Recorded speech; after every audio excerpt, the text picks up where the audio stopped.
மக்கா Medina Haramain எப்படிப்பட்ட ஒரு செழிப்பான ஒரு உயிரோட்டமான இடம் என்பதற்கு பல ஆதாரங்கள் இருந்த போதிலும் ஒரு ஹதீஸ் இருக்குது.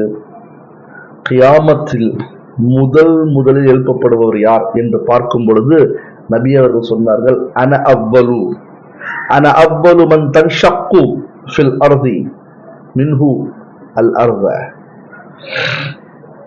கபரிலிருந்து நாயகம் ஸல்லல்லாஹு அலைஹி வஸல்லம் தான் முதலில் எழுப்பப்படுவார்கள்.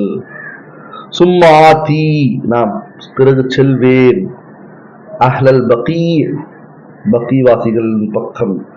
பகீ என்று சொன்னால் மதீனாவில் எல்லாரும் போனவங்களுக்கு தெரியும், ஜன்னத்துல் பகீ என்ற ஒரு கபரஸ்தான் மன்னரை இருக்கிறது.